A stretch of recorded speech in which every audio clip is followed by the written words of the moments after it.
ব্রাহ্মণবাড়িয়ার বিজয়নগর উপজেলার চম্পকনগর এলাকায় সরাইল ব্যাটালিয়ন কর্তৃক পরিচালিত এক বিশেষ অভিযানে প্রায় 12,36,20,000 টাকার ভারতীয় অবৈধ চোরাচালানি পণ্য জব্দ করা হয়েছে।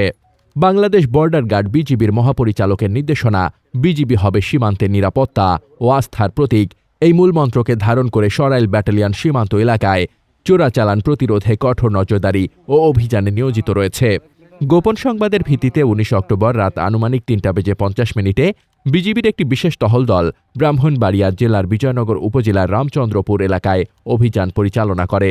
এ সময় সিলেট জেলা থেকে ব্রাহ্মণবাড়িয়া বিশ্ব রোড হয়ে ঢাকার উদ্দেশ্যে যাত্রারত একটি পিকআপ ভ্যান চম্পকনগর এলাকায় সন্দেহভাজন হিসেবে আটক করা হয়। গাড়িটি তল্লাশি করে লুকিয়ে রাখা 15,192টি মোবাইল ফোন ডিসপ্লে, 107টি উন্নত মানের ভারতীয় কম্বল এবং সংশ্লিষ্ট পিকআপ ভ্যানটি জব্দ করা হয়।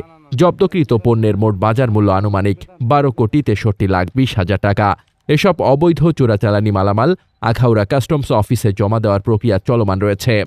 সরাইল ব্যাটালিয়ন জানায়, সীমান্ত নিরাপত্তা নিশ্চিতকরণ এবং মাদকদ্রব্যসহ সকল প্রকার অবৈধ পণ্যের অনুপ্রবেশ ঠেকাতে তারা সর্বোচ্চ সতর্ক রয়েছে এবং এ ধরনের অভিযান ভবিষ্যতেও অব্যাহত থাকবে। মোহাম্মদ শামীম রেজা, দৈনিক খোলা চোখ।